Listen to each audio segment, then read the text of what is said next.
안녕하세요. 한국시민자원봉사의 대학생 파이오니아 봉사단의 링커로 활동할 박승주 박사입니다.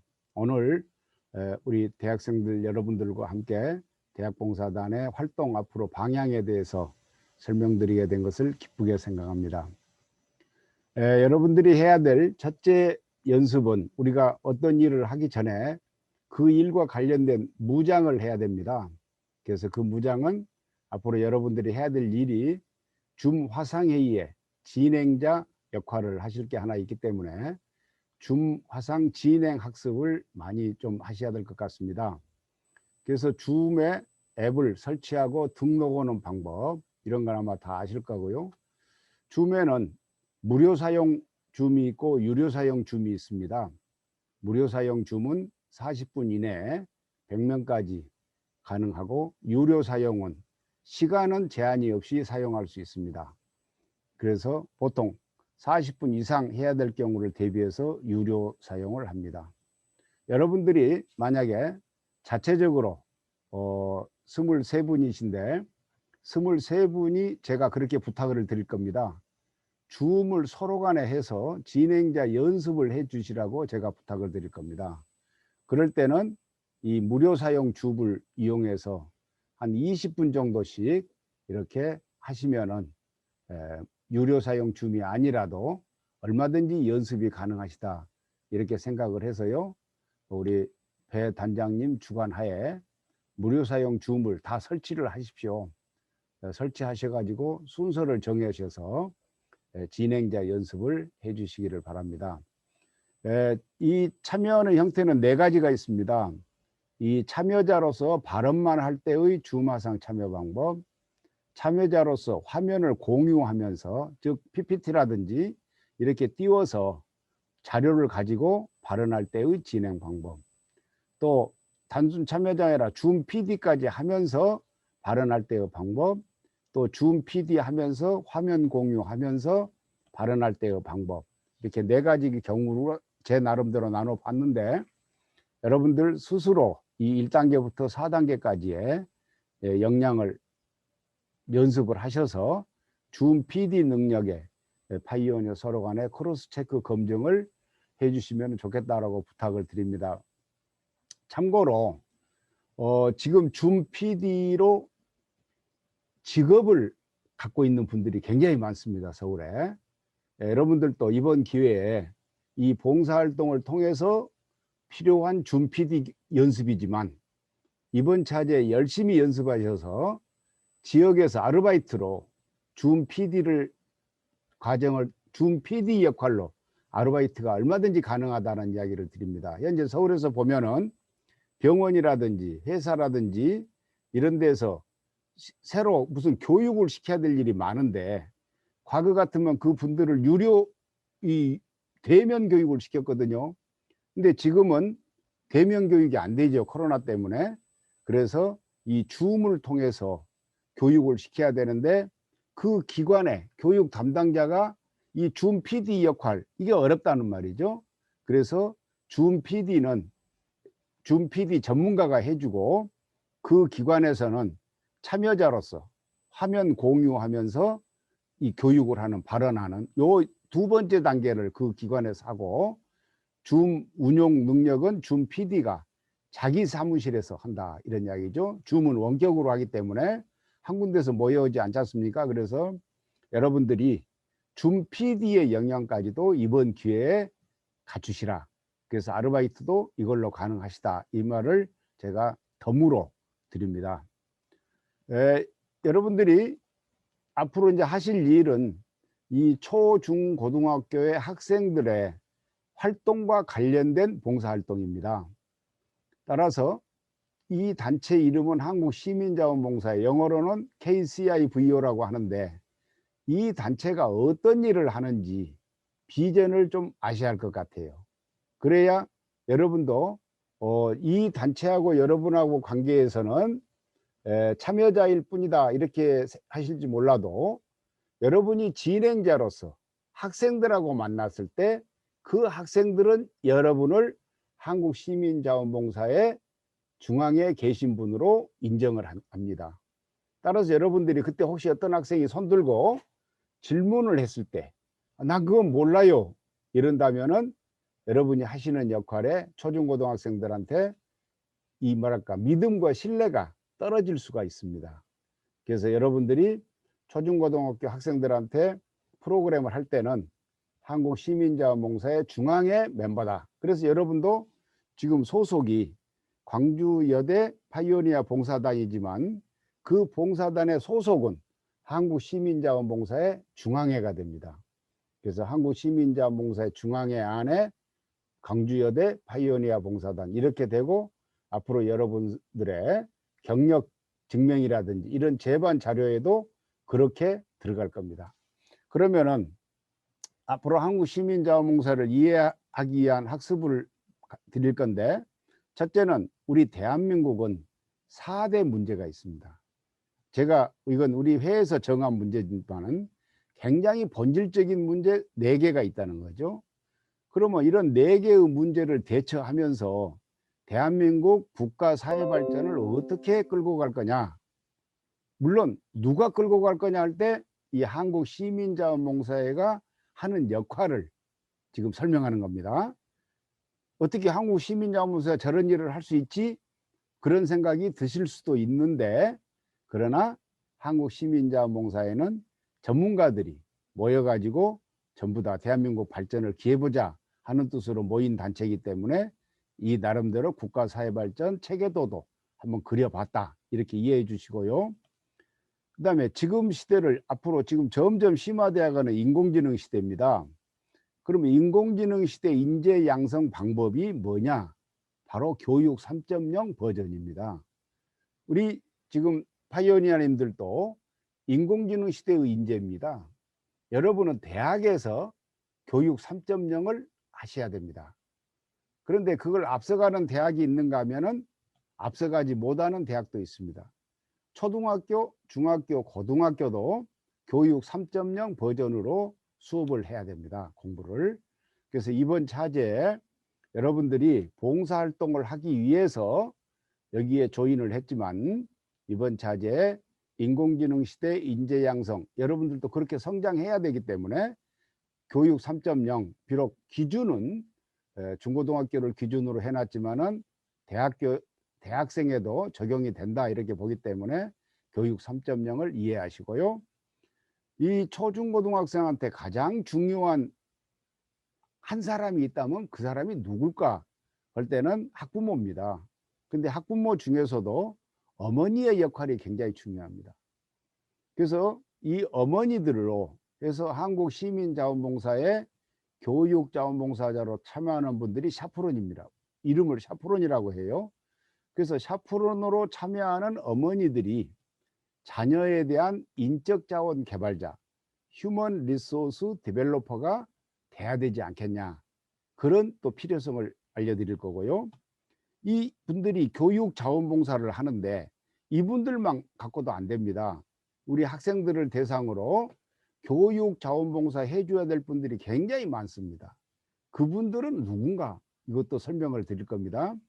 이 분야와 관련해서 여러분들하고 저하고 관계는 제가 여러분한테 대한 교육자원봉사를 이 교육을 해드리는 것은 제가 여러분에 대한 교육자원봉사고, 여러분은 초중고등학생들에 대한 교육자원봉사입니다. 이렇게 서로 간에 되는 거죠. 그 다음에 창치활동 지도사라고 하는 거, 이것은 저희가 여러분들 모집 공고문에도 소개를 드렸던 창치활동 지도사가 되겠습니다. 그러면 대한민국은 4대 문제가 뭐냐? 첫째는요, 인구 절벽 문제입니다. 우리 파이오니어님들이 이 지금 여러분들 세대는 약 40만 명 전후일 겁니다. 4학년 같으면은 40만 명이 좀 넘을 거고요. 1학년들은 40만 명이 좀 안 될 겁니다. 인구 절벽 문제가 굉장히 심각합니다. 지난해 27만 6천 명이 태어났습니다. 대학 정원이 금년도에 2만 6천 명이 미달했어요. 내년에 5만 명, 내후년에 8만 명. 그래서 지금 1학년이 4학년 되는 2024년도에는 약 11만 명. 그러니까 금년도부터 앞으로 4학년 될 때까지 누계 27만 명의 학생이 미달합니다. 대학 정원에. 그래서 대학들은 벚꽃 피는 순서로 없어진다, 이런 이야기가 있을 정도고요. 이렇게 인구가 없어지고 대학이 없어지다 보니까 지방 중소도시나 농어촌이 소멸할 수가 있다. 연금, 생명보험, 산업 기반이 붕괴될 수가 있다. 이런 문제가 있습니다. 두 번째 문제는 지금 미래가 굉장히 급격하게 변화되고 있어요. 특히 2030년, 앞으로 올해가 2021년도니까 2030년까지의 변화는 대단히 심각한데 어느 정도 심각하냐?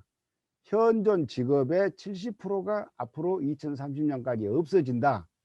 그리고 70%가 새로 생긴다, 이런 이야기입니다.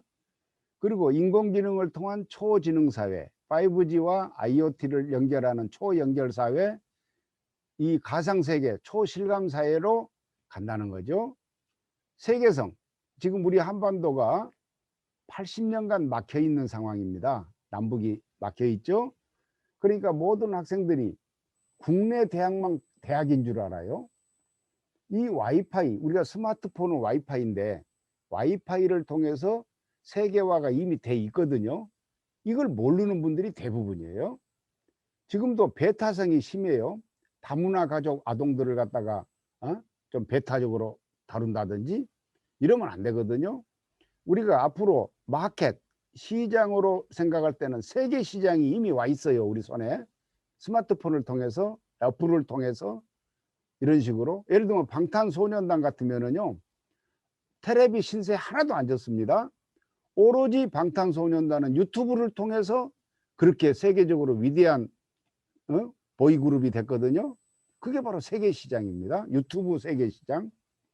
마지막에 인간성 빈양 문제입니다. 앞으로 타인을 이해하거나 포용하는 이게 상당히 부족해요. 마을 공동체도 의식이 약화됐고, 그런데 우리가 살아가야 될 시대는 사람 간의 융복합하는 이 능력이 억수로 중요해요. 근데 빈약하다 이거죠, 현실은. 그래서 어떻게 대처할 거냐? 초중고등학교 학생을 일당 100을 만들자. 물론 여기에는 저는 쓰지는 않았습니다만은 대학생 봉사단들도 저하고 접촉이 되는 학생들은 일당 100을 만들어주자, 이런 생각을 갖고 있어요. 그런 의미로 오늘 광주여대 파이오니아 봉사단은 오늘 저하고 만남으로써 제가 링커 역할을 해서 일당 100을 만들어 드리는 대로 노력을 할 거예요. 두 번째는 우리 학교 교육을 공교육이라고 하는데 이걸 3.0 버전을 빨리 실천해서 모형학, 모두가 영재가 되는 학습 방법을 다 채택을 하자, 이런 거고요. 지역도 스마트 지역혁신을 하자. 농촌에 할머니 할아버지들도 소위 말해서 스마트폰 가지고 전화 정도가 아니라 외지에 있는 손자들하고 소통도 하게 해드리자, 이런 이야기죠. 그래서 이러한 거 참고로 관련 인식사항을 보면은 1996년, 지금부터 몇 년 전일까요? 2010년, 한 15년 전이죠. 그때 인공지능이 딥블루였는데 세계 체스 챔피언을 이겼어요. 그리고 2010년에 스마트폰이 나왔습니다. 딱 12년 됐어요, 스마트폰 나온 지. 물론 미국의 어플이, 이 아이폰은 2008년에 나왔지만 2016년에 알파고가 우리나라 이세돌 선수를 이겼어요. 지난해 이 구글, 아마존 이런 테크 기업 7개가 세계 거의 한 엄청난 부를 축적을 했습니다. 이게 순식간이에요. 그 다음에 암기, 계산, 기억을 잘하는 사람을 우리는 누구라고 그래요? 이런 분들이 서울대 법대를 가고 서울상대를 갔거든요. 이런 한국형 천재 시대는 이제 종말이다, 이런 이야기입니다. 왜 종말일까요? 인공지능 때문입니다. 그래서 결론은 여러 사람이, 이제는 문제도 한 사람이 해결하는 게 아니라 여러 분야의 사람들이 융복합해서 문제를 해결하는 시대다. 그러면 이 각각의 사람들은 어떤 자질을 가져야겠습니까? 전문성을 깊게 가져야 된다. 이제는 한 사람이 그냥 얕고 넓게 알아갖고는 그 사람은 쓸모가 없다. 그래서 스페셜라이즈드 제너럴리스트, 그냥 제너럴리스트는 안 된다. 또 완전히 한쪽에만 딱 몰입된 스페셜리스트도 안 된다. 스페셜리스트 제너럴, 스페셜라이즈드 제너럴리스트. 그러니까 멀티플레이어, 이런 사람들이 이제는 필요한 시대다 이야기고요. 이제 좀 빨리 나가겠습니다. 그러면은 이런 식으로 하면은 이제 이게 소위 말해서 한국시민자원봉사의 지금 국가사회발전 체계도입니다. 여 위쪽은 초, 중, 고등학교, 대학교의 학생들까지를 대상으로 하는 프로그램 내지는 참여자들이고요. 이 밑에는 민간 전문가들을 중심으로 하는 프로그램 내지 참여자들입니다. 그래서 이 자체가 목적이 있습니다. 민간도 목적이 있고, 이 학교는 학교대로 하되 민간이 학교를 도와줘야지 된다. 그래야 공교육 3.0 인공지능 시대 양성을 해 나가야 우리 사회가 지속 가능성이 있다. 아무리 이 민간이 발전하면 뭐 하겠습니까? 지속 가능성이 없으면 안 되죠.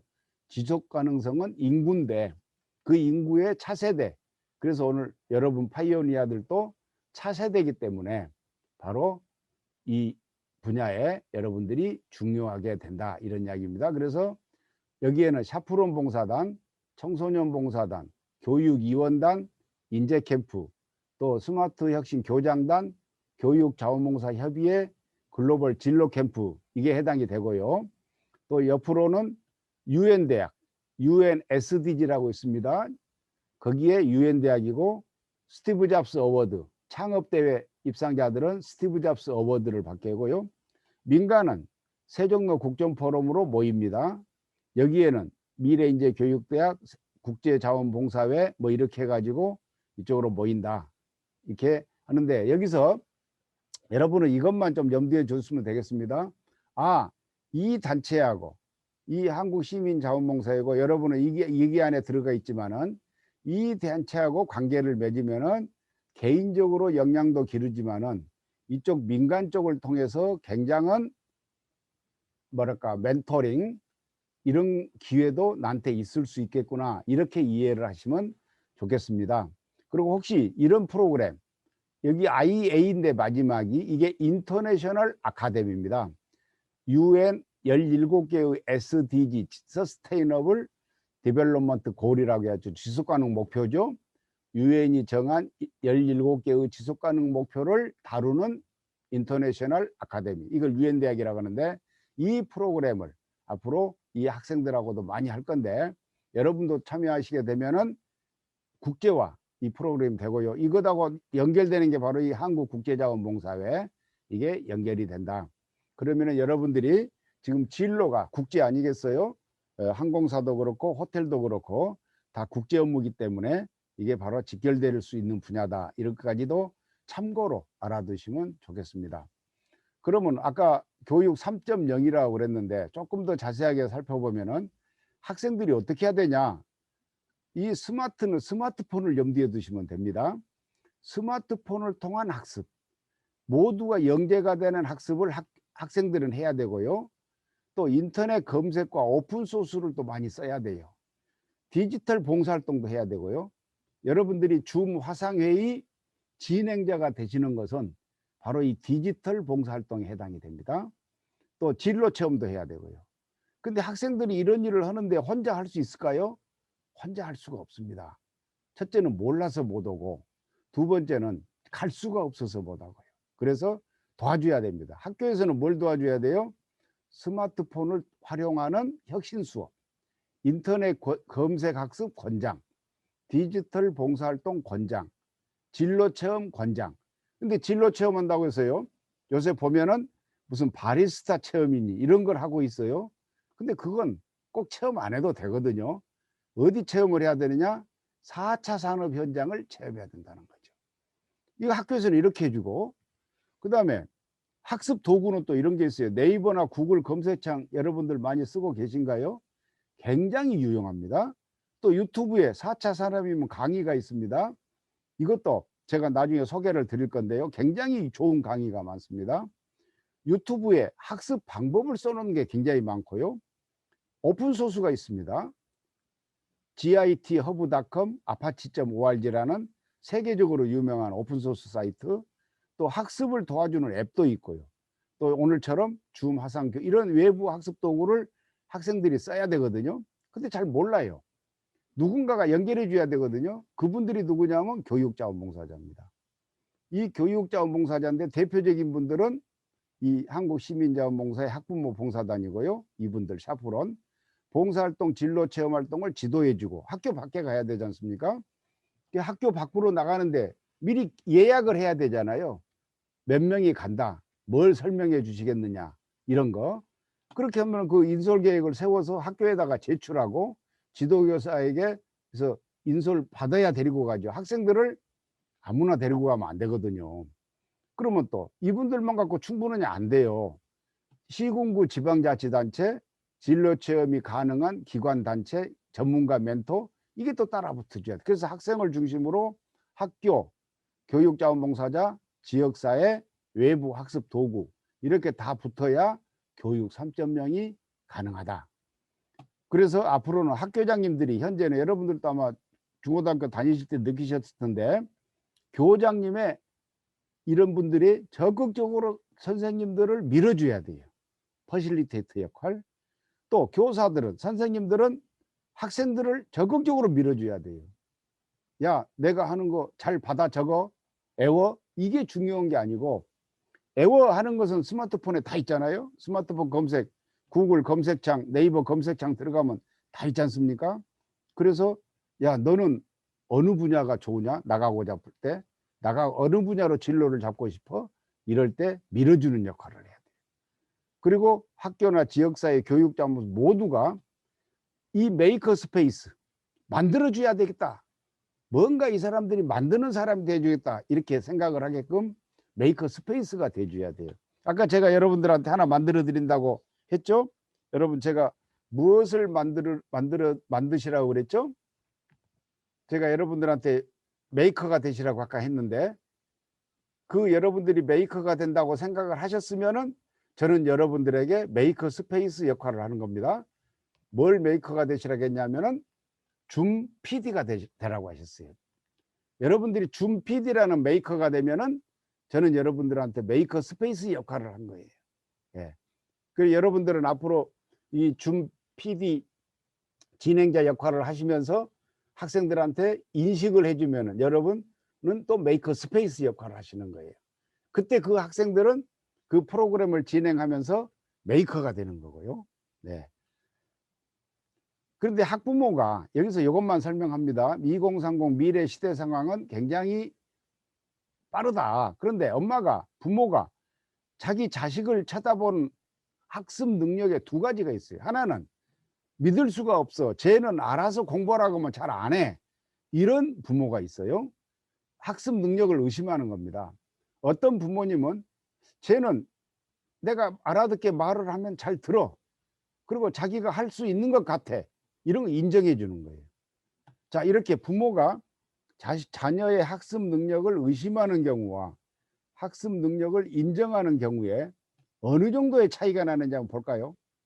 우리 학생들은요, 이런 일을 해야 돼요. 국어, 영어, 수학 등 교과 학습을 해야 되고, 봉사활동과 진로활동이라는 창체활동을 해야 되고, 또 체력 증진 활동도 해야 되고, 다른 사람과 소통, 협력, 좋아하는 능력도 길러야 돼요. 이렇게 길러야 하는데 문제 누가 길러주나요? 본인이 기릅니다. 그런데 부모가 자녀의 학습 능력을 의심하면은 머리 공부에만 관심을 가져요. 공부는 두 가지가 있거든요. 머리 공부가 있고 몸 공부가 있습니다. 우리가 말하는 국어, 영어, 수학은 머리 공부죠. 이것만 관심이 있어요. 그러니까 성적이 좀 떨어지면은 거의 매일 학원만 가라는 거예요. 학교만 끝나면 학원으로 가라는 거예요. 그러니까 이 학생들은요, 다른 것을 할 시간이 없어요. 그리고 학원에 가서 그러면 성적이 오르냐? 학원이라는 게 뭐겠습니까? 보습학원인데 학교에서 배우는 거 또 배워요. 그러니까 이 학생들은 어떻게 돼요? 그냥 학원에 갔다 왔다 그걸로 만족하는 거예요. 내가 성적이 얼마나 올라갔다 이게 아니라, 그래서 이 주도적 학습 동기가 안 생기는 거예요. 학원에 갔다 왔다. 엄마가 가라고 하니까 갔다 왔다. 이런 개념이란 말이죠. 그러면서 다른 것을 할 시간은 또 없기 때문에 몸 공부, 소위 말해서 창체 활동, 이건 몸으로 하는 거거든요. 이 몸 공부는 거의 포기를 해요. 그러니까 성장해서도 뭐예요? 주도적 학습 동기가 빈약하고 타인 의존성만 심화되는 거예요. 이럴 때 이제 부모가 계속 관심을, 이 학생이 대학교 다닐 때까지 관심하면은 그런 학생을 뭐라고 그래요? 마마보이라고 그러죠. 그렇게 되는 거예요. 근데 부모가 인정하면 첫째 자녀하고 대화를 하게 됩니다. 야, 내 생각은 이런데 네 생각은 어때? 그래, 그럼 네가 해볼 수 있겠어? 그래, 학원을 가야겠어? 가서 그 과목이 부족하다고? 그러면 성적을 올릴 수 있어? 올려? 그럼 다녀봐. 학원을 예외적으로 활용하는 거죠. 학원을. 그래서 머리 공부에 하는 데 있어서도 자율성을 갖는단 말이에요. 아, 나 그거 학원 안 다녀도 되겠는데요? 나 충분히 학습 동기가 있어요? 이러면 안 다니는 거죠. 그럼 뭐가 나와요? 시간이 나옵니다. 시간이 나오면은 몸 공부 활동할 시간이 있어요. 그래서 창체 활동을 하게 돼요. 이렇게 하다 보면은 자기 주도성이 커지고 사회적으로 성공 가능성이 어떻게 돼요? 급증하게 됩니다. 그럼 어머니들이 이렇게 하고 싶어서 하고 이렇게 하고 싶어서 하겠어요? 아닙니다.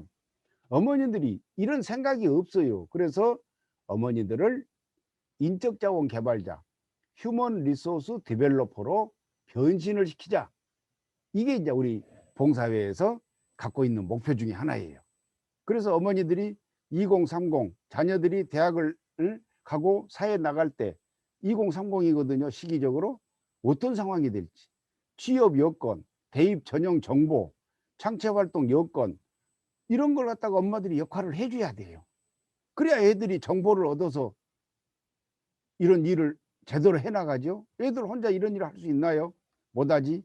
그래서 여기서 이제 중요한 것은 포크레인이 옆에가 있어요. 그런데 삽으로 일하려고 드는 분들이 많아요. 이 경우는 자녀라는 포크레인이 있어요.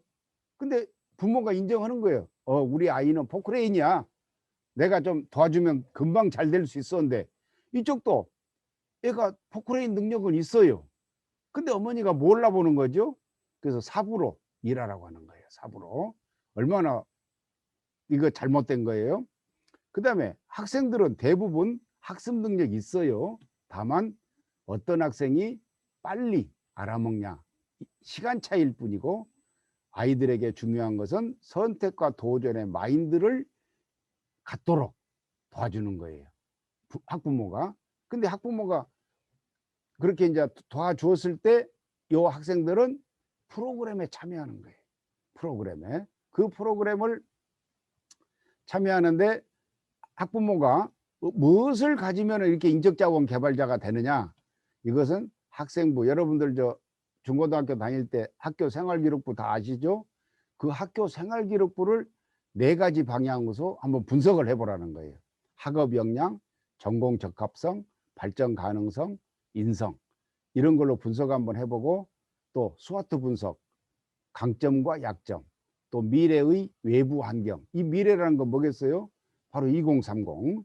그래서 가장 어떻게 하면은 이 S와 O, 스트렝스와 오퍼튜니티, 이것을 갖게 하느냐. 만약에 어머니가 인적자원 개발자가 된다면은 아마 자녀 지도는 굉장히 잘 될 거고, 우리 학생들 일당백 되는데 굉장히 도움이 될 거예요. 또 배우자도 지도해 줄 수가 있고, 직업을 가질 수도 있어요. 상담 카운셀러, 창체활동 지도사. 우리 파이오니아님들도 혹시 이 학생부 분석하는 기법, 스와트 분석하는 기법을 배우면은 인적자원 개발자가 될 수가 있습니다. 누구에 대한 인적자원 개발자가요? 초중고등학생에 대한 인적자원 개발자. 그래서 여기서 팁으로 설명을 드리면은, 만약에 우리 파이오니아님들이 이 학생부 분석하는 방법, 스와트 분석하는 방법을 배우신다면은 충분히 인적자원 개발자가 될 수가 있고, 그것도 아르바이트로 초중고등학생들 지도를 해줄 수가 있다. 이 말은 팁으로 드립니다. 그리고 이제 교육자원봉사자 이제 그 외에도 이제 필요하다 이런 이야기고요. 덧붙여서 이제 빨리 좀 진행을 하겠습니다. 세종로 민간 영역이 아까 앞에서 있다고 그랬죠. 민간 영역. 민간 영역에 세종로 국정포럼이 있는데 여기는 대한민국 국가사회발전 거버넌스입니다. 그래서 이 거버넌스인데 두 가지 특징의 거버넌스거든요. 하나는 이 자체가 단체가 아니고 한국국제자원봉사회, 한국생명운동본부, 미래인재교육대학, 창체활동지도사협회, 글로벌인재캠프 이러한 재단체들을 거버넌스해서 이루어지는 게 세종로 국정포럼이다. 이 말 하나 있고, 두 번째는 국정포럼이기 때문에 나라의 정책을 다루는 포럼이다. 그래서 여기는 월 1회 포럼을 개최하는데 현직 정부의 장차관들이 나오셔서 정책 특강을 하고 그분에게 정책을 건의하는 그런 또 국가와 민간 간의 거버넌스다. 이런 의미가 있고요. 여기에는 개념만 알아두시면 되겠습니다. 이게 한국국제자원봉사회인데요. 17개 시도의 지역회가 있습니다. 여러분들이 계시는 광주에도 현재 지금 광주 국제우호친선협회라고 하나 있는데요. 그게 이제 앞으로 올해부터는 활동을 더 많이 할 겁니다. 여기는 외국 정부에 서울에 와 있는 110명의 대사들하고 연결이 됩니다. 그리고 17개 시도하고 연결이 되고요. 그 다음에 중앙정부는 외교부하고 연결이 되고, 그 다음에 이 구성원들은 CEO와 전문가들인데 여기에 학생들 프로그램이 있습니다. 국제 청소년 캠프, 또 청소년 유엔 총회, 이런 프로그램은 중고등학생을 대상으로 하는 프로그램인데 대학봉사단은 여기 프로그램, 중고등학생들 프로그램 진행자로 참여할 수 있는 길이 열립니다. 그럼 이 단체가 아주 강한 이유는 정부하고 관계보다는 이쪽으로는 대사관하고 연결이 되고 이쪽으로는 17개 시도지사, 17개 시도 교육감하고 연결이 되기 때문에 괜찮다. 이렇게 보니까 여러분들이 국제자원봉사에도 의미가 있구나. 이렇게 이해를 해 주시면 좋겠고요. 지금 생명운동이 필요합니다. 그래서 이 생명운동본부인데 우리 국가적으로 출산 기반이 아까 인구절벽 문제 보셨죠? 인구절벽 문제는 출산 자체가 어려운데 지금 국가적으로는 출산 기반 자체가 문제가 있습니다. 출산 기반이. 그리고 또 청소년들은 상실감 문제가 있습니다. 상실감. 그래서 잘난 학생들은 잘난 학생대로, 또 집이 가난한 학생은 가난한 학생대로 이 상실감 문제가 있기 때문에 어떻게 하면은 자부심, 자긍심을 갖도록 해줄 거냐, 그리고 출산 기반을 어떻게 높일 거냐, 이런 식으로 해서 여기는 초중고등학교에 있는 약 8천여 명의 보건교사 선생님들하고 프로그램을 같이 한다. 그래서 모성 기반 보호, 부성 보호 강화, 생명 정책 이런 걸 하고, 또 한쪽으로는 200개 지역 단위 생명봉사단하고 이를 연결해서 이렇게 생명운동을 한다. 이 단체는 국회에 등록되어 있는 단체입니다. 그래서 사회 지도층 이런 분들이 참여하고, 또 이런 정책이 나오면은 국가정책으로 반영을 할 수 있도록 하기 위해서 국회와 관련이 돼 있는 단체다. 여기서 인식할 것은 우리 대한민국의 생리적 출산 기반이 급격히 붕괴한다고 봤기 때문에 필요하고, 청소년들의 심리적 상실감을 지속적으로 증대되고 있기 때문에 이것을 해소해야 될 필요가 있다. 그래서 국가적 지도층과 지역사회 지도층의 협력 체계를 만들기 위해서 이 생명운동을 한다. 이렇게 이해를 해 주시면 되겠고요. 미래인재 교육 2030까지의 미래인재인데 여기는 크게 직장인, 퇴직자, 노인을 대상으로 하는 시니어 교수단을 양성하고, 학생들, 초중고 학생들을 대상으로 하는 학생 교수단을 양성해서 우리 사회에 이 디지털 문명 사회가 이루어질 수 있도록 하자. 이게 목표입니다. 여기서 설명드릴 것은 앞으로 2030년까지의 10년은 지난 100년보다 더 큰 변화를 가져온다. 인공지능 디지털 문명 시대에는 나이가 없다. 즉 이렇게 노인, 퇴직자나 이 학생들, 섬에서 초등학교 4학년만 이상이면은 초등학교 4학년 이상부터 나이 70된 노인까지도 모두가 이제는 똑같다. 동등하다. 디지털 문명 시대에는 나이가 없다. 그러니까 역으로 노인도 젊어질 수가 있고 젊은 초등학교 4학년도 얼마든지 성인의 일을 할 수가 있다. 이렇게 이해하시고요. 그 다음에 스마트폰을 활용 잘하는 사람을 포노 사피엔스라고 합니다. 그래서 이 포노 사피엔스가 신인류다. 그러니까 여러분들은 우리 지금 파이오니어님들은 Z세대라고 그러죠. Z세대. 2000년도 이후 또 1980년도 이후 M세대. 그래서 MZ세대인데 Z세대에 가까운 MZ세대시죠. 여러분들은 당연히 신인류입니다. 왜? 포노 사피엔스 스마트폰을 잘 쓰시니까요. 그런데 이런 퇴직자, 노인 이런 분들도 스마트폰을 가지고 스마트 워킹, 스마트 스터딩, 스마트 티칭. 티칭은 남을 가르치는 거고요. 스마트 스터딩은 자기가 공부하는 거고, 스마트 워킹은 자기가 하는 일을 스마트폰으로 하는 거거든요. 그래서 이런 일을 할 수 있을 정도 되면은 이 노인 퇴직자도 신인류다 이런 이야기입니다. 그래서 나이가 없어요. 나이가. 초등학교 4학년도 얼마든지 디지털 봉사활동 할 수가 있습니다. 또 스마트폰 검색할 수 있고요. 모형학 학습할 수가 있습니다. 화상교육은 당연하고요. 그래서 이렇게 되면은 모두가 우리 미래 인재로 육성이 될 것 아닌가 이런 체계고요. 이렇게 해서 이제 여기서 지역적으로 이런 분들이 지역적으로 많고 이 학생들이 지역적으로 많이 활동하면은 어떤 일이 생기냐 이런 일이 생긴다는 겁니다. 이렇게 지역 교수분들이 지역적으로 학생 교수, 어른 교수들이 많이 생기면 무슨 교수예요? 스마트폰을 가르치는 교수.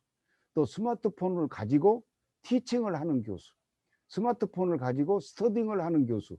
이런 분들이 많이 생기면은 이런 분들이 마을회관이나 학교의 관공서에 가서 지역 주민들에게 스마트폰 교육을 해드릴 수가 있어요. 스마트폰을 가지고 소통하는 것도 알려드릴 수가 있고 또 스마트폰을 가지고 홈페이지를 운용하는 법도 가르쳐 드리고 이렇게 해서 스마트폰을 가르쳐 드리면은 이 분들은 무엇을 할 수가 있겠어요? 스마트폰을 잘 쓸 수가 있을 뿐만 아니라 자치단체가 여러분들 마을회관이나 이런 데 학교에 공용 와이파이를 지원할 수가 있거든요. 공용 와이파이. 그러면 개인 데이터 요금 부담하지 않지 않습니까? 공용 와이파이가 돼 있으면은. 그러면서 자치단체는 뭘 만드냐? 유튜브를 만들어요. 지자체 TV를. 그리고 여기다가 지금은 유튜브가 활성화 안 돼 있는데 유튜브를 만들어서 일주일에 한 5번에서 10건 정도의 기사를 올린단 말입니다. 15분 이내짜리 정책 기사를. 그럼 마을 주민들은 마을회관에 와서 그 유튜브를 볼 수가 있어요. 어떻게 해요? 공용 와이파이로. 또 스마트폰으로 보는 게 아니라 마을회관에는 테레비가 있습니다. 그 테레비에다가 유튜브를 연결해서 보면은 이런 일은 누가 가르쳐요? 이분들이 가르쳐요. 이분들이. 예, 학생들도 가르치고 지역 교수도 가르치고 학생 교수도 가르치고 그래서 유튜브를 자치단체가 만들어서 정책을 올려서 마을 주민들이 본다는 거죠. 그러면 전국적으로 이런 그 순환 사이클을 굉장히 촉진할 필요가 있겠죠. 그래서 스마트 지역 혁신 대회를 만들어요. 그래서 상을 주자 이런 이야기입니다. 그래서 미래인재교육대학이 주관하고 이런 유튜브에 있는 실적도 반영하고 지방자치단체 협조도 해서 그래서 주민들의 디지털화가 어느 정도 돼 있는지 평가해서 상을 주자. 그러다 보면은 학생 디지털 봉사활동도 굉장히 활성화될 거고 왜? 어른들보다는 학생들이 더 많이 봉사할 수가 있거든요. 이 학생 교수들의 활동이 어른 교수들보다 더 뛰어날 수가 있습니다. 그래서 이 학생들의 디지털 봉사활동이 뛰어나게 되면은 뭘 잘하게 될까요? 나중에 이게 연습이 되다 보면 검색을 잘하게 돼요. 아까 여기서 봤던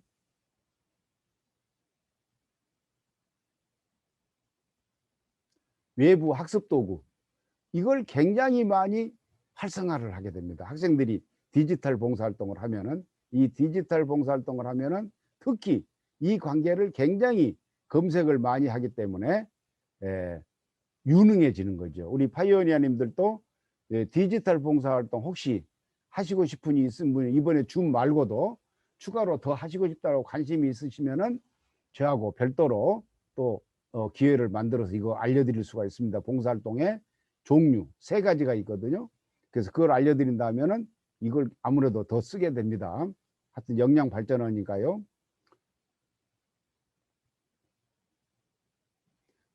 그리고 소외노인. 이 아까 말했죠. 이 교수님들이 마을에 관에 가면은 농촌에 가면은 할머니 할아버지일 뿐이에요. 근데 손자 손녀는 어디가 있겠습니까? 전부 외지에가 있죠. 그래서 소외노인과 애지 손자 간의 인적 소통이 확대가 돼요. 예를 들어서 할머니한테 농촌에 사는 할머니에게 할머니 카톡 가르쳐 드릴까요? 그러면 할머니가 카톡이 뭐야? 나 그런 거 안 배워. 이럴지도 몰라요. 그런데 할머니 손자하고 소통 잘 되세요? 전화 되세요? 전화 잘 안 돼. 그러면 문자는 하세요? 문자는 할 줄을 모르지. 그럼 문자로 막 하고 동영상으로 스마트폰으로 동영상도 찍어서 보내는 거 가르쳐 드릴까요? 그래? 그럼 그거 가르쳐 줘. 그러면 그때 수단이 뭐겠습니까? 카톡입니다. 그럼 카톡을 자연스럽게 배우시게 되는데 처음부터 카톡 가르쳐 줄까요? 안 배울래? 이런단 말입니다. 그래서 인적 소통이 확대되면서 대한민국이 세계 제1의 디지털 국가로 바뀔 것이다. 그럼 뭐가 되겠습니까? 대한민국이 선진국 주도하는 나라가 되죠. 그럼 이 선진국 주도하는 국가가 되면은 이 수혜 혜택은 누가 가장 많이 볼까요? 바로 우리 파이오니아 연배 이하의 청소년들이 바로 이 수혜자가 되는 거죠. 그러니까 그 청소년들을 잘 키우자. 그리고 이 수혜자를 만들자. 그러려면 어떻게 해야 돼요? 우리 모두가 힘을 합쳐서 교육 자원봉사를 해야 된다. 만약에 이 스마트 지역혁신 체제가 전국적으로 250개 자치단체에서 모두가 성공을 한다면은 이런 효과가 있을 거예요.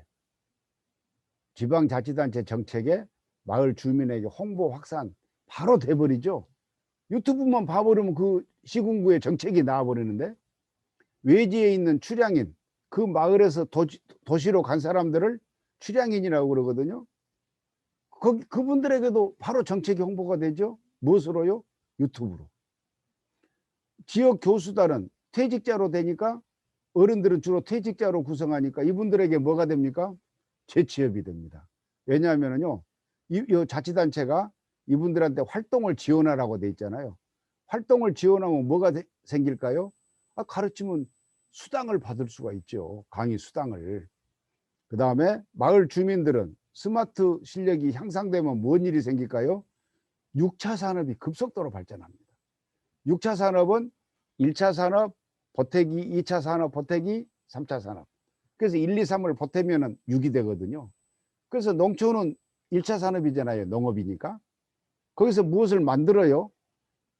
화훼단지를 만들어 가지고 꽃을 재배할 수도 있고 과일을 재배할 수도 있고 양파를 재배할 수도 있고 농사를 재배할 수도 있고 거기에다가 메주공장, 김치공장도 만들 수가 있고 이걸 관광객이 와서 사가면은 그게 3차 산업이고 그래서 6차 산업이 급속도로 발전한다. 왜요?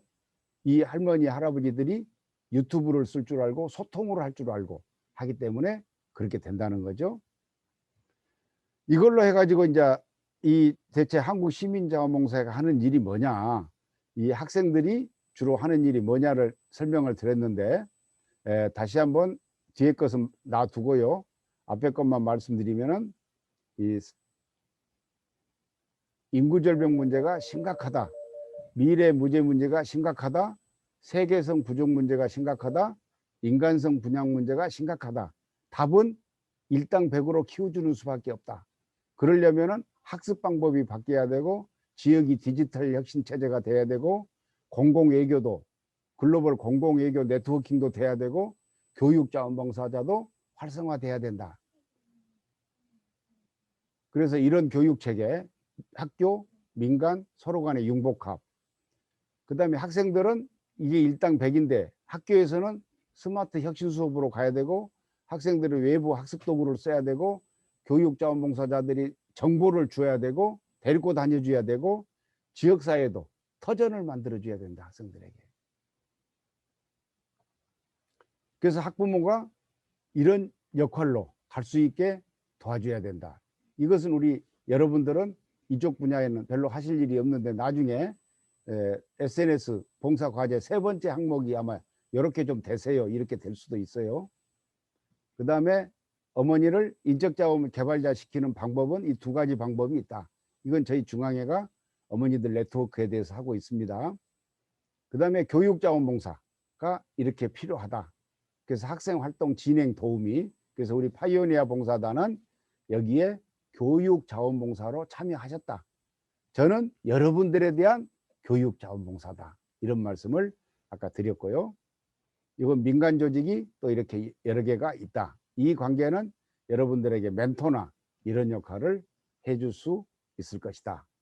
이렇게 말씀드리고, 이제 한 30분만 더 하면 될 것 같은데요. 여기까지 하고 잠시 좀 쉬었다가, 여러분들도 휴식이 필요할 것 같아서 잠시 쉬었다가 파이오니아의 사전 활동 역량 강화, 이것은 실제로 재밌는 겁니다. 그리고 여러분들이 진행 사회자 하는 내용이 요 프로그램 진행 사회자입니다. 그 다음에 이건 이제 구체적으로 말씀드리는 4가지 방법이고요. 여러분들이 봉사활동 하실 거, 그리고 마지막에 여러분들의 예우, 이 관계를 별도로 말씀을 드릴 겁니다. 그러면은 잠시 쉬었다가 하기로 하고 휴식을 갖도록 하겠습니다. 네.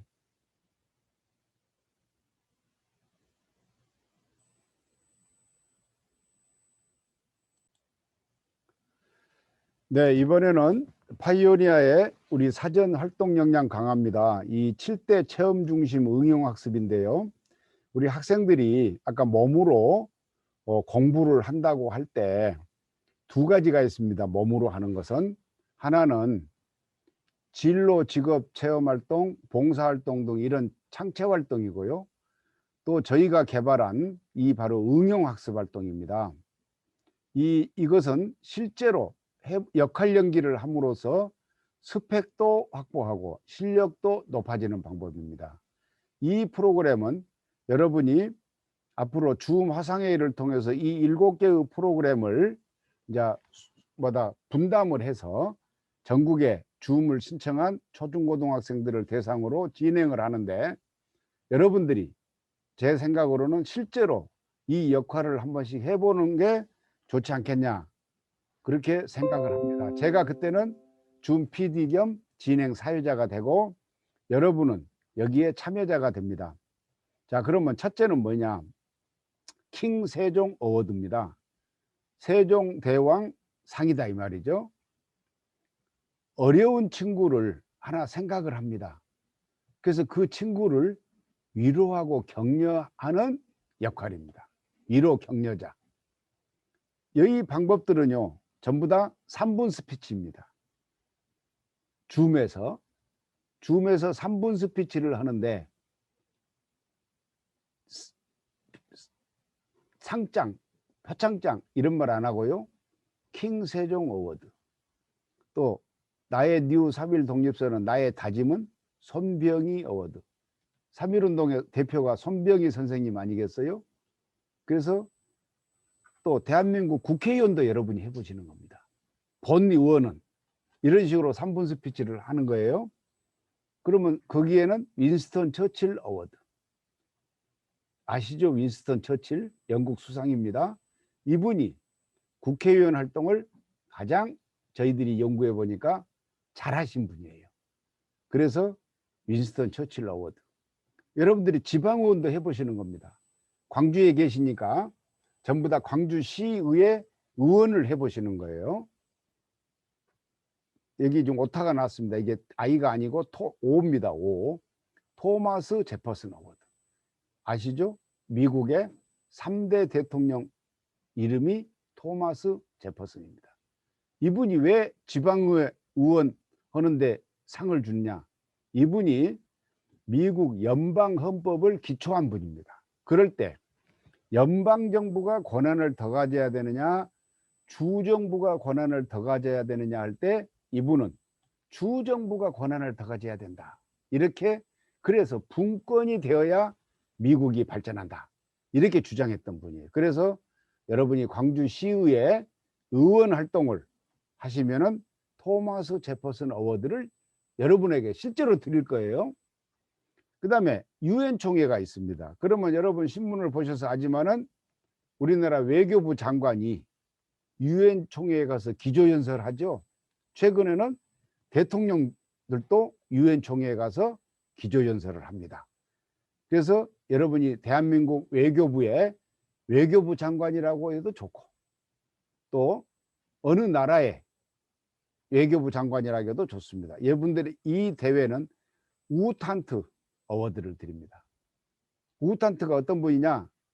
유엔 우리나라 반기문 사무총장도 사무총장을 했는데 동양인으로는 최초로 유엔 사무총장을 했던 분이 우탄트입니다.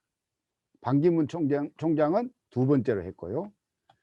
또 인성지능 방법, 우리 학생들의 청년들의 또는 사회인들의 인성지능이 중요하잖아요. 아까 앞에서 여러분들도 봤죠. 인성지능이 중요하다. 그래서 이런 경우는 이태계 어워드. 이태계 선생 아시죠? 이태계 선생님은 인성지능을 강조하신 분입니다. 그 다음에 정부의 정책도 제안할 수가 있어야 됩니다. 이럴 때는 정책 제안자가 되는 거예요. 이때는 이율곡 어워드. 율곡 선생님이 정책 제안을 굉장히 많이 하신 분이에요. 10만 양병설도 들으셨죠? 그래서 이런 식으로 하는데 이 방법들의 공통점은요. 전부 3분 스피치입니다. 그리고 역할 연기입니다. 친구를 위로하고 격려할 때는 그 친구가 옆에 있다고 가정을 해야 됩니다. 그러면서 억양과 감정과 이런 걸 섞어서 위로를 해줘야 됩니다. 리얼하게 해요. 그 친구가 옆에 있다고 가정하고요.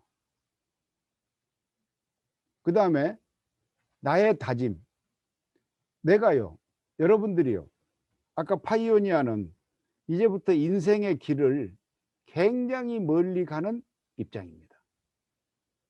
그러면 지금까지 살아온 방법대로 사시는 분들이 대부분이지만 어떤 분들은 그렇게 하지 않습니다. 이 시점에서 자기를 돌아봅니다. 돌아봐 가지고 내가 가지고 가야 될 버릇은 뭐이고 내가 새로 가져야 될 버릇은 뭐냐. 그 버릇을 습관이라고 그럽니다. 근데 습관은 두 가지가 있어요. 사고의 습관이 있고 몸의 습관이 있습니다. 내 몸은 어떤 습관에 익숙해요. 근데 그 습관이 버려버려야 될 습관도 있습니다. 예를 들면 우리 한국 사람은 세계적으로 놓고 보면 얼리버드입니다. 아침에 일찍 일어나요. 그런데 난 몸이 어떻게 아침에 일찍 일어나면 안 좋아. 뭐 8시 돼야 일어나야 되고, 만약에 8시에 일어나는 분이 있다면 그분은 사회적으로 성공할 수가 없습니다. 왜? 밤늦게 잘 거거든요. 그래서 직업이 그렇다고 하면 별 문제지만 이런 몸으로 습관을 바꿔야 합니다. 사고의 습관이 있습니다. 예를 들어서 편견과 감정, 선입견 이런 것은 사고의 습관이죠. 그 사고의 습관 중에서 나쁜 습관은 바꿔야 됩니다. 대표적으로 투명하게 사람을 보지 못하는 습관, 편견, 선입견 이런 거죠. 혹시 나는 그런 거 없을까? 바꿔야 됩니다. 그걸 한번 내가 돌아보는 겁니다. 그래서 이것도 3분 스피치입니다. 나 스스로에게 다짐을 하는 겁니다. 그 다음에 대한민국 국회의원. 어떻게 하면 국회의원이 되겠습니까? 국회 속기록을 들어갑니다. 국회 홈페이지에 들어가면은 회의록 보기라는 게 있습니다. 회의록 보기를 들어가면은 본회의, 상임위원회별로 회의록이 다 있습니다. 그리고 복사도 할 수가 있습니다. 마우스로 구획을 정해가지고 그러면 여러분이 관심 있는 분야, 환경 분야가 됐든 또는 행정자치위원회가 됐건 농림수산 뭐 이런데 농해수위라고 그러죠. 농림수산축산부, 해양수산부 합해서 농해수위를 들어가도 되고 여성가족위원회 들어가도 되고 들어가셔가지고 그 자기가 기존의 의원들이 질의한 것을 보는 거예요. 그 여러분이 그 분들의 한 것을 여러분이 한 것으로 가정을 하는 겁니다. 한 사람이 아니라 여러 사람이 질문한 것도 여러분이 한 것으로 가정을 합니다. 그래서 여러분이 질의를 하는 거예요. 장관에게 또는 국무총리에게. 총리에게 묻습니다. 본 의원이 지난번에 이러이러한 질의를 했습니다. 그럴 때 총리께서는 이러이러한 답변을 하셨는데 그러면서 다음에 더 보완하겠다고 하셨는데 오늘 얼마나 보완하셨는지 답변을 하여 주시기 바랍니다. 그러면서 새로 또 문제도 제기할 수가 있어요.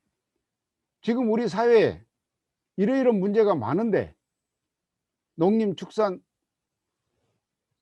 장관님께서는 어떻게 생각하십니까? 이 문제가 시급하다고 생각하는데 혹시 내부적으로 연구 검토한 것이 있으신가요? 이런 식으로 자기가 하고 싶은 이야기를 국회의원으로 대가지고 한번 질의를 해보는 겁니다. 이게 국회의원 체험. 지방의원은 여러분이 광주에 사시니까 광주시의회를 들어가셔도 좋고 여러분이 사시는 구의회 홈페이지에 들어가도 좋습니다. 다 회의록이 있습니다. 거기에 여러분이 관심 있는 분야 기존 의원들이 이야기한 걸 가지고 시의원이 됐을 때는 시장에게, 구의원이 됐을 때는 구청장에게 실제 질문을 하십시오. 이미 하던 속기록을 갖다가 여러분이 한 걸로 가정하고 연결해 가지고 하면은 이 질의는 리얼한 질의입니다. 절대 가상 질의가 아닙니다. 여러분이 광주시의원이 한번 돼보시는 겁니다. 유엔총회 우리나라의 입장이 있고 그렇습니다. 전부 다 여러분들이 대한민국 외교부 장관이라고 해도 됩니다. 거기에 여러분들이 항공서비스 학과니까 국제관광과 관련해서 유엔 차원의 무슨 대책을 촉구하는 내용을 넣어도 좋습니다. 그런데 기존에 유엔에 여기는 보고할 것은 없습니다. 왜? 유엔 총회에 가서 홈페이지를 제가 알려는 드리는데 유엔 총회에 들어가서 홈페이지도 유엔 총회도 홈페이지가 있습니다. 그래서 유엔 총회 홈페이지에 들어가시면은 참고는 하시되 대한민국 외교부 장관은 대한민국의 입장에서 유엔이 추구하는 목표와 그때 추구하는 목표는 17개의 SDG를 생각하시면 됩니다. 유엔 총회 홈페이지에 들어가면은 17개의 SDG Sustainable Development Goal 그것도 나중에 말씀드리지만 저희가 카톡방에 올려드릴 거예요. 자료로. 그래서 유엔 총회 의장에게 질의를 하는 겁니다. 아니 질의가 아니죠. 거기서는 기조발제를 하는 겁니다. 기조발제를. 누구에게 참고하라고요? 세계 각국의 유엔 대표들이 대한민국 외교부 장관이 하는 말을 염두에 두고 들어주세요. 이런 걸 여러분들도 실천해 주세요. 이게 유엔 총회 외교부 장관의 기조발제입니다. 또 인성지능 방법 이걸 주창하는 거예요. 나는 이런 방법이 인성지능하는데 꼭 필요하다고 생각합니다. 우리 사회에서, 학교에서, 언론에서, 어디서 이런 측면에 이런 걸 좀 해야 된다고 생각을 합니다. 예를 들면 신문에도 아주 포악한 기사만 낼 게 아니라 미담 사례도 많이 내주고 뭐 이런 것도 인성지능을 추천하는 방법입니다. 여러분들이 한번 생각을 해보시는 기회를 갖는 거죠. 이것도 3분 스피치입니다. 또 정부의 정책 제안 이것은 우리 주변에서 저기서 정부는 구청이 될 수도 있고 시청이 될 수도 있고 대한민국 정부가 될 수도 있고 광주지방국토관리청이 될 수도 있고 광주지방국토관리청은 없습니다. 익산에 있는 익산지방국토관리청이 될 수도 있고 이런 여러 국가기관에 이러이러한 정책 아까 국회의원 질의하고 또 다른 겁니다. 이것은 작은 것이 될 수도 있거든요. 국회의원 질의는 크고 이런 거고 그래서 작은 정책 이걸 또 3분 하는데 이 구체적인 방법들은 저희가 단톡방에 그 자료들을 올려드릴 겁니다. 어떤 것은 신문 기사로 돼 있는 것도 있고 어떤 것은 요강으로 돼 있는 것도 있고 이렇게 돼 있습니다. 참고로 인터넷 검색을 하시는데 가장 이 국제적으로 좋은 검색 자료는 구글 검색입니다. 유엔 총회 홈페이지를 구글 검색으로 들어가면은 한글로 번역돼서 다 보여줍니다. 왜냐하면은 구글에는 번역 기능이 굉장히 뛰어납니다. 그래서 외국에 갔을 때 여러분들이 내비게이션 외국에 가서 살 필요가 없습니다. 여러분이 외국에 가서 만약에 렌트를 해서 차를 몬다 그럴 경우에는 구글 지도, 구글 맵이죠. 구글 지도 앱을 스마트폰에 가지고 가서 외국에 가서 그걸 딱 켜놓고 주소 입력시키면은 한국말로까지 나옵니다. 한글과 한국말로까지. 제가 5년 전에 외국 여행을 했는데 그때 이미 한국말로 오른쪽 왼쪽 오른쪽 왼쪽 이 정도까지는 그때도 나왔습니다. 5년 전에. 지금은 더 잘 나올 겁니다. 다만 구글 지도는 한국에서는 작동이 안 됩니다. 그 정도로 구글의 번역 기능이 뛰어납니다. 그래서 구글이라고 하는 검색 앱을 통해서 들어가면은 유엔 총회 한글로 해서 다 나온다 이렇게 아시고요. 여러분은 특히 국제적으로 앞으로 활동하실 분들이기 때문에 구글 검색창 관련해 가지고 구글 어플을 많이 쓰셔야 할 겁니다. 그러면은 굉장히 유익합니다. 한글 번역 기능도 좋고. 자, 그리고 다시 한번 말씀드리면 이런 걸 그럼 어떻게 할 거냐? 아까 3분 스피치라고 말씀드렸습니다. 어디서요? 줌 화상에서요. 이때 줌 PD는 제가 합니다. 날짜는 우리 배채은 단장님 주제로 날짜를 잡아서 여러분들이 23분이니까 이 몇 개만 선택해서 하셔도 됩니다. 몇 개만 선택하셔도 해서 되는데 제가 생각할 때는 최소한 3개 이상은 하시기를 바랍니다. 그리고 이 7개는 23분이 골고루 배정이 되셔야 됩니다. 왜냐하면 학생들에게 이 프로그램을 할 때 골고루 배정을 해줘야 되기 때문에 이 뭐에서 위에 이 3개만 전부 다 신청하신다. 그러면 4개는 진행할 사람이 없어지지 않습니까? 그래서 7개를 23분이 골고루 나눠서 1인당 한 3개 주제 이상을 신청을 하셔서 실제로 스펙도 확보하시고, 스펙은 뭡니까? 바로 이겁니다. 이걸 실제로 받으세요. 왜 받으시라고 하는지 아실까요? 앞으로 여러분들이요, 4학년들은 조금 시간이 어떨지 모르지만 1학년 분들 같으면은요, 대학을 가서도요, 지금도 대학에 여러분들도 아마 그런 많이 느끼셨을 텐데 앞으로는 저 대학이나요 사회에서 이력서나 자기소개서를 영어로 쓰는 일이 굉장히 많을 겁니다. 그럴 때 상장, 뭐 표창장 이렇게 된 걸 받으면 영어로 쓸 수가 있겠어요? 못 쓰죠. 그래서 세계화 시대를 대비해서 아예 상장 이름을 이렇게 붙입니다. 손병희 어워드 가로하고 골드, 실버 이렇게 써놨다 이거죠. 이게 급이 골드, 실버, 브론즈 3개가 있습니다. 이게 가로로 써놨다 이게 1900 예를 들면 지금 2021이니까 손병희 어워드 가로하고 2000 골드 땡 콤마하고 2021 그러면 이제 이게 이력서에 그대로 들어가면 되거든요. 설명이 필요 없어요. 그럼 물어봅니다. 상대방이 이게 2021년도에 손병희 어워드 골드를 받으셨는데 어떤 일로 받으셨을까요? 이렇게 질문거리가 된단 말이죠. 이것 보세요. 윈스턴 처칠 어워드. 이거 모르는 사람 없죠, 세계. 이런 대단한 상을 받았어요? 당연히 물어봅니다. 어떤 일로 받으셨죠? 그러면 제가 국회의원을 했어요. 우리 내셔널 어셈블리맨을 했습니다. 그래요? 어떻게 했는데요? 제가 정책 질의를 했거든요. 그랬더니 우수한 정책 질의라고 해서 이 상을 받았습니다. 거기까지만 하면 더 이상 이야기할 게 뭐 있어요? 언제요? 대학교 4학년 때요. 대학교 때 벌써 그런 역할을 하셨군요. 아까 제가 뭐라 했어요? 이 전체가 역할 연기입니다. 롤 플레잉. 경영학에서 굉장히 중요한 그 뭐랄까 자기 역량 강화 방법 중에 하나가 롤 플레이입니다. 실제로 1호 격려자가 되고, 자 여러분이 1호 격려자가 한번 했다고 해봐요. 여러분 옆에 있는 어려운 친구를 하나 꼭 상정해야 됩니다. 그리고 이름은 실명으로 안 하고 가명으로 써도 좋아요. 미수가 너 그렇게 살지 않았잖아. 너 근데 이만한 일에 실망해갖고 되겠어? 고진감래라는 말 있잖아.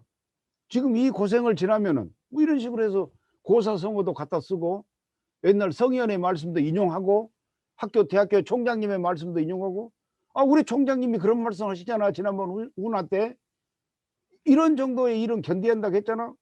뭐 이런 식으로 이제 실제로 하는데, 자 그러면 여러분 여기서 중요한 게 나옵니다. 역할 연기라고 그랬죠. 역할 연기는 원고를 만들어야 됩니다. A4 용지 석 장 정도 만들어야 됩니다. 15포인트 정도로요. 15포인트로 한 석 장 만들어 가지고 그놈을 보고 읽으면은 역할 연기가 되겠습니까? 안 되죠. 근데 그걸 또 석 장을 다 애울 수가 있겠습니까? 애울 수도 없죠. 그러면 방법이 뭐가 있을까요? 차선 이 절충안이 석 장을 만들어서 한 10번 소리내서 읽어보는 겁니다. 그러면 자기 머릿속에 억양과 감정이 좀 들어가죠. 우리 저 텔레비에서도 보면 그러잖아요. 그 연습하는 장면 나오는데 이렇게 원고를 대사를 들고 그냥 막 감정을 넣어서 막 이렇게 연습하잖아요. 소리내서. 그걸 한번 해보시는 거예요. 실제로. 그리고 줌 화상회의 할 때 메모 스타일로 해가지고 보고하는 건 상관없어요. 그러면서 손 제스처도 취하고, 만약에 그때 줌 할 때 여러분의 누군가가 조력자가 있어서 그 메모지를 옆에서 보여준다. 그 메모지 보면서 해도 돼요. 그러면서 손 액션 취하고 이렇게 가리키도 하고, 이렇게 해서 한다고 하면은 한 10번 이상 큰 소리로 하고, 더 만약에 욕심이 난다 그러면 20번 정도 큰 소리로 하면은 귀로 자기 소리가 들어가고 눈으로 소리가 들어가고 머릿속에 그게 어느 정도 고착이 되거든요. 그러면 억양과 감정이 나온단 말이에요. 그렇게 되면 그걸 뭐라고 그래요? 나중에 실력이 돼요. 여러분의 실력이 됩니다. 그래서 이걸 한번 어려운 친구를 상정해서, 어려운 친구가 만약에 나는 없다. 그러면 아버지가 어려우면 아버지, 어머니가 어려우면 어머니를 상정하면 됩니다. 그래서 이거 한번 하다 보면 직장생활하고 사회활동을 하다 보고 대학생활을 하다 보면 1호 격려해 줘야 될 사람 많죠. 자신이 붙습니다. 나의 니우 3일 독립선을 하면은 나의 자부심과 자긍심이 붙습니다. 국회의원을 한번 하고 나면은요, 나도 국회의원 한번 해봐야겠어, 이런 포부가 생깁니다. 지방의원 한번 하고 나면은요, 이런 일은 우리 지방의원들한테 부탁해야 되겠어. 그래야 더 좋은 지역사회가 되지, 이런 생각이 됩니다. 외교부 장관을 하면은요, 국제기구 활동이라는 게 저런 거구나. 나도 유엔 계열에 취직을 해볼까? 여러분들 같으면 유엔 계열에 충분히 취직하실 자질이 됩니다. 인성지능, 아이들한테 해줄 말이 있잖아요. 언론인 만났을 때, 왜 신문에서는 그렇게 쓰세요? 자꾸. 왜 방송에서는 자꾸 그렇게 쓰시죠? 우리 사회가, 공동체가 자꾸 깨지잖아요. 뭐 이런 이야기 하실 수가 있죠. 정부의 정책 제안하는 이거 한번 해놓으면은, 그 다음에는 조금만 불편하면은 바로 메모하는 버릇이 생깁니다. 메모하는 버릇이 생겨서 어디다 이건 내가 전달하면 정책으로 전달될까? 이 길이 보여요, 길이. 그래서 이 7대 체험 중심 응용 학습 활동을 만든 이유가, 우리 초중고등학생을 정말 일당백을 키우는 핵심 프로그램입니다. 이 프로그램이. 그것을 우리 파이오니아 분들도 실제로 해서 한번 해보면은 이제 프로그램 진행하실 때 자신감이 붙으실 거라는 거예요. 왜? 본인이 해봤으니까. 우리 과거에 현대의 정주영 회장께서 그랬다는 거 아니에요? 언제나 해봤어? 해보고 하는 소리야? 해봤냐가 가장 중요한 거예요. 그래서 여러분들이 실제로 이 응용학습을 해서 스펙도 확보하고 실력도 높여서 나중에 진행 사회자 할 때 당당하게 학생들에게 어드바이스도 해주면서, 또 학생들 프로그램은 2번 해야 되거든요. 한 번 할 때 리허설을 해야 되고, 그다음에 본선을 해야 되는데 리허설할 때는 대부분이 학생들도 모릅니다. 여러분들도 리허설하고 본선을 하면 좋은데 시간이 없으면 본선만 하고요. 리허설할 때 방금 제가 해준 그런 이야기를 해줄 수가 있거든요. 역할 연기다, 연습이다, 실제로 네 입장을 그렇게 놓고 해라. 원고 A4 용지 석 장 만들어 가지고 10번 20번 소리내서 읽어라. 그런 다음에 줌 화상 여기 발표 때는 보고 읽어도 다르다. 뭐 이런 이야기 해줄 수가 있죠. 자, 그러면 3번 파이오니아 봉사활동. 이게 이제 굉장히 여기서 똑똑한 나만의 무기가 있어야 돼요. 이게 제가 어제 우리 배채은 단장님에게 이야기한 폴인 또 퍼블리라고 하는 상담 사이트가 있습니다. 그 20대, 30대, 40대 사회인들이 커리어 사춘기를 맞아가지고 내가 어떻게 해야 되지 할 때 하는 사이트입니다. 그 사이트에 나온 가장 중요한 말이 이겁니다. 똑똑한 나만의 무기가 있어야 한다. 이 무기는요, 전문성 문제가 아닙니다. 전문성이 아니고 몸에다 무장을 해야 되는 겁니다. 그래서 3대 분야가 있습니다. 첫째는 앵커입니다. 방송 앵커. 이 앵커를 학교 다닐 때 해봐야 된다는 겁니다. 그러면 뭐가 다르냐? 화법과 자세가 다릅니다. 저도 앵커를 안 해봤더니 여러분이 듣기에 제 말에서 사투리도 나오고 이렇게 좀 방송국 아나운서 모양으로 매끄럽지가 않습니다. 왜? 제가 앵커 연습을 과거에 안 했거든요. 여러분들은 이번에 앵커 연습을 하시는 겁니다. 그게 줌 화상 진행자입니다. 1회당 학생들 15명 정도 3분 스피치니까 그래서 여러분들이 분담해서 신청자에게 기회를 주고요. 지금 학생들은 이제 홍보하는 단계니까 몇 명이 모집됐습니까? 이건 없습니다. 그래서 줌 화상 진행일 시는 별도 계획으로 수립한다. 두 번째, 분석 판단력입니다.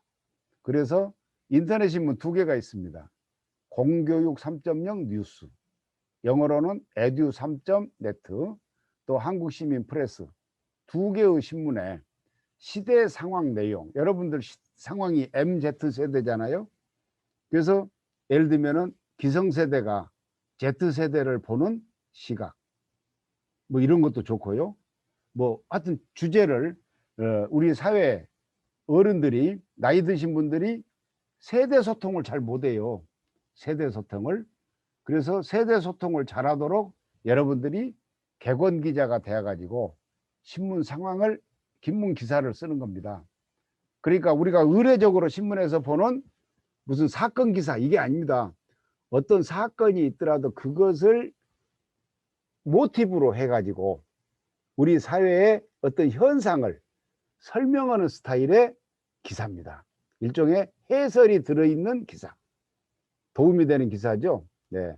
그래서 그런 기사를 한번 이번 기회에 해보시면 좋습니다. 왜 이걸 하시라고 하냐면은 저희가 나중에 어떤 분은 저희들한테 여러분들이 취업하는 기관에 추천서를 써달라고 하는 분들도 있을 겁니다. 추천서를. 그러면 추천서에 레커멘데이션에 제 이름으로, 제가 박승주 박사 이름으로 써드릴지도 모르는데 뭐라고 넣어야 되겠습니까? 거기에 들어가는 항목이 이런 봉사활동도 했다, 이런 봉사활동도 했다, 이런 봉사활동도 했다, 이런 것도 하더라. 그러니까 기관에 가장 적합한 인재라고 생각한다. 제가 여러분들의 장점을 막 나열해 드리려고 그런 거예요. 그러니까 여러분들이 장점을 만드셔야죠. 그러면 기사가 있어야 여러분의 장점을 제가 알죠. 여러분의 능력을. 그래가지고 그것을 제가 창의력을 발휘해서 가장 그 여러분이 좋게 봐줘야 될 그 기관의 문안을 만들어야 된단 말입니다. 레커멘데이션 문안을. 그래서 인터넷 신문 기사도, 그리고 여기에 올릴 때 여러분의 기자 이름으로 올릴 겁니다. 여기에 여러분이 원고만 만들고 다른 분 이름으로 올리는 게 아니라 여러분이 실제 기자로서 올릴 겁니다. 그러니까 여러분이 이 인터넷 신문이니까 스펙도 생기는 겁니다. 이것도 이 기사를 내가 올린 기사야 하고 주변에게 SNS로 전달할 수도 있다, 이런 이야기고요. 그 다음에는 방금 앞에서 이제 설명 들으신 모든 것들 스마트 혁신 모형학 학습 방법인데, 이것을 나름대로 이제 여러분들이 이 과정을 통하다 보면은 더 이해가 되실 겁니다. 그것을 한번 SNS에 홍보하시라는 겁니다. 아까 많은 분들 협조를 얻어야 될 분들이 많지 않습니까? 지방자치단체도 학생들을 도와줘야 되고, 각 분야의 교육 자원봉사자들도 활동을 해줘야 되고, 엄마들도 애들을 위해서 이거 활동을 해줘야 되고, 아이들도 인터넷 검색을 해야 되고, 아까 그 10개의 화면에 굉장히 많이 들어있지 않습니까? 그걸 여러분들이 한번 소화를 하셔가지고 그걸 이제 SNS 홍보를 하시는데, 어떤 목적을 갖고 하느냐, 나의 의지를 소통하는 역량. 여러분들이 현실적으로 이제 하다 보시면은 회사 생활이나 직장 생활이나 그러다가 또 어떤 직업으로 전환하거나 이럴 때 여러분의 의지를 알려야 되잖아요. 어떻게 알리시겠습니까? 가장 중요한 게 SNS죠. 아까 말한 유튜브, 트위터, 페이스북, 인스타그램, 이런 걸 통해서 알려야 되잖아요, 여러분을. 그런 알리는 연습을 하려면은 일단 콘텐츠가 하나 있어야 합니다. 그 콘텐츠를 이걸로 잡으시라는 겁니다. 스마트 혁신 모형학 학습으로. 여기에 참여자들, 다양한 참여자들이 아까 예시가 됐는데, 그런 방법들이 이렇게 해가지고 우리 학생들에게 이렇게 해가지고 학생들을 이렇게 하도록 합시다. 그래서 일당백 만드십시다. 이걸 한번 여러분 나름대로 해보자, 이런 이야기죠. 또 여러분들이 체험 중심 응용학습, 여기 오타가 나왔네요. 응용학습 학습활동, 또 여러분들이 배운 거 주마상 진행자 활동, 이런 것을 반영해서 해볼 수도 있지 않을까. 물론 여러분들이 나는 시간이 없어서 못하겠다, 그러면 뭐 안 하셔도 됩니다. 그러나 내 입장에서는 도전해 보시라, 이런 이야기죠. 아까 초중고 학생에게도 학부모가 학생의 학습 능력을, 학습 역량을 인정해서 애들로 하여금 도전과 선택과 도전의 기회를 갖도록, 그게 중요하다고 그랬잖아요. 여러분도 이번 기회에 선택과 도전의 기회를 가져보시는 기회로 삼으시라, 이런 이야기입니다. 그래서 제가 이 여러분들을 이게 자리에 모은 이유는 왜 이렇게 길게 말씀하실까, 혹시 그런 생각을 안 하셨을지 모르겠어요. 짧게 해도 되는데 왜 이렇게 길게 말씀하실까. 그것은 여러분들이 단순 봉사자로서 활동한다는 1차원적인 목적만 있는 게 아니라, 여러분 스스로를 잘 키워서, 여러분도 내 입장에서 볼 때는 차세대거든요. 초중고등학생보다 나이가 조금 더 많으시다는 것 뿐이지 대한민국을 앞으로 짊어지고 나갈 차세대인데, 차세대를 제가 초중고등학생을 키우는 거나 대학생 봉사단을 키우는 거나 마찬가지란 말입니다. 그래서 여러분을 1차원적으로 여러분이 학생들한테 해야 될 그것만이 아니라 여러분 자체가 대한민국 차세대로 성장하도록 제가 역할을 해줄 수 있으면 해줘야 되는 거 아니냐. 그럴 때 제가 해줄 수 있는 역할은, 첫째는 정보 제공이다. 두 번째, 그 정보를 얻었으면 어떻게 액션을 해야 되느냐, 그런 거. 세 번째, 그리고 여러분은 무엇을 얻어가느냐, 그런 이야기죠. 그래서 설명을 좀 길게 했다, 이런 말씀을 드리고, 초중고교 학생 멘토링 봉사, 요건 여러분들이 지역사회, 요건 줌이 아닙니다. 줌이 아니고 여러분들이 지역사회에서 어떤 청소년을, 초중고생을 만나도 좋습니다. 어떤 초중고생을 만나더라도 일부러 만나가지고 한번 멘토링을 해보시라는 겁니다. 그리고 그런 멘토링을 했으면은 간단한 보고서로 해서 저한테 주시면은 제가 이것도 여러분의 자료로 갖고 있다가 이거 할 때 참고로 다 해드리겠다, 이런 이야기입니다. 특히 이거, 그다음에 이런 거 잡을 때 관심 있을 때 이렇게 연결을 하겠다, 이런 이야기고요. 마지막으로 창치활동 지도사 전문 자격증 취득기회 제공. 이것은 창치활동이라는 것은 여러분들이 아까 제가 몸으로 하는 공부 중에 봉사활동, 진로활동, 그 다음에 두 가지가 있고요. 또 학교의 자율활동, 학생회장을 한다든지 하는 자율활동, 그리고 동아리 활동, 여러분들이 전부 다 중고등학교에서 이 네 가지의 창제활동이라는 말은 들어보셨을 거예요. 그 네 가지 활동을 직업인이 되어 가지고 세무사처럼 전문 직업인이 돼서 지도를 하는 자격증이 바로 창체활동 지도사라는 자격증입니다. 이 자격증을 발급하는 기관은 바로 여러분들이 오늘 이야기를 듣고 있는 한국시민자원봉사회입니다. 그리고 승인은, 이 자격증을 승인해 준 기관은 교육부입니다. 그래서 창체활동 지도사가 앞으로 많이 생기면은 이제 금년 4월 달부터 제1기 교육이 들어갑니다. 전문 교육이. 그래서 이 기회를 드립니다. 취득을 시켜드리는 건 아니고요. 기회를 드립니다. 그래서 그 참고로 여러분 중에서 요 너 모르니까 내가 해놓겠다 하신다면은 취득하는 기회는 드린다. 그러면 이게 무슨 뜻인가? 다른 대학생들한테는 절대 이 자격증 취득 기회를 안 줍니다. 이 자격증 취득 기회를 드리는 분들은 앞에 그 교육자원봉사자로 하는 샤프론, 학부모 샤프론하고 또 학교의 교장 선생님, 지도교사 선생님, 이 분들만 드립니다. 창조활동 지도사 전문 자격증 취득 기회를.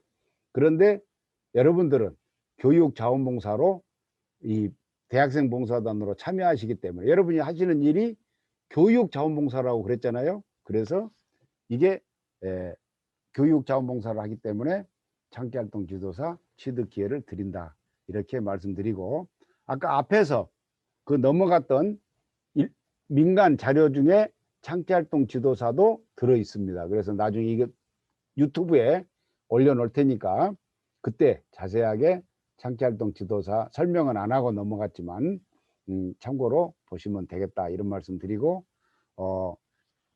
자료에 있는 설명은 이상으로 마치게 되겠습니다. 감사합니다.